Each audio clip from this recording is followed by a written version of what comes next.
সংবিধান সংস্কার এবং নতুন সংবিধান কতটুকু সম্ভব? সংবিধান সংস্কার পরিবর্তন বা নতুন সংবিধান প্রণয়ন করা একটা স্বাধীন দেশের জন্য খুবই জরুরি। পুরাতন সংবিধানটা আসলে অকার্যকর হয়ে গেছে, শুরু থেকেই বেশ অকার্যকর ছিল। এইটা শেখ মুজিবের একটা পারিবারিক রাজত্বকে সামনে রেখেই সংবিধানটা তৈরি করা হয়েছে। 53 বছর, স্বাধীনতার 53 বছর পরে এসে কেন সংবিধান সংস্কার বা নতুন করে প্রণয়নের প্রশ্নটা আসতেছে বারবার?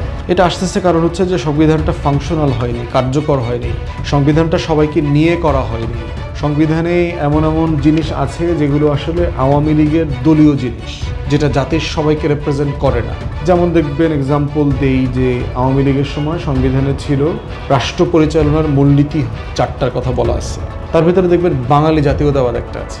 এখন বাঙালি জাতীয়তাবাদের প্রশ্ন এই বাংলাদেশ রাষ্ট্রে যারা অবাঙালি তাদের ব্যাপারে কি হবে? আপনি বললেন যে আমার রাষ্ট্র পরিচালনা মূলনীতি বাঙালি জাতীয়তাবাদ, তাহলে পাহাড়ি জনগোষ্ঠীর কি হবে? উর্দুভাষীদের কি হবে? সাঁওতাল, হরিজন, এই যে আমার 14, 15, 17টা উপজাতি আছে, তাদের কি হবে? সবাই তো বাঙালিরা। তাহলে আপনি কি এমন একটা রাষ্ট্র করতে চান যেখানে অবাঙালিরা সেকেন্ড ক্লাস নাগরিক হবেন? তাহলে তো এইটা তো আমাদের মুক্তিযুদ্ধের লড়াইতে এটা বলে দেওয়া ছিল। তো সেই জন্য আমরা ফিল করছি যে আমাদের রাষ্ট্রের মূলনীতি এবং গঠন প্রক্রিয়াতে যেই ধারাগুলো ঢুকানো হয়েছে, দেখবেন এক জায়গায় লেখা আছে রাষ্ট্র পরিচালনার মূলনীতি সমাজতন্ত্র লেখা আছে।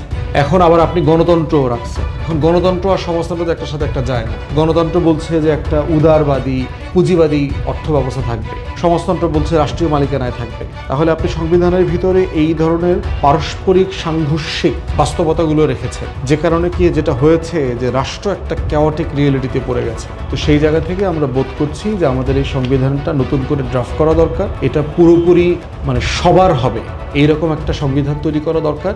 এটা সাইজে ছোট করে ফেলা দরকার, মোদ্দা কথা নীতিমালাগুলো লেখা দরকার।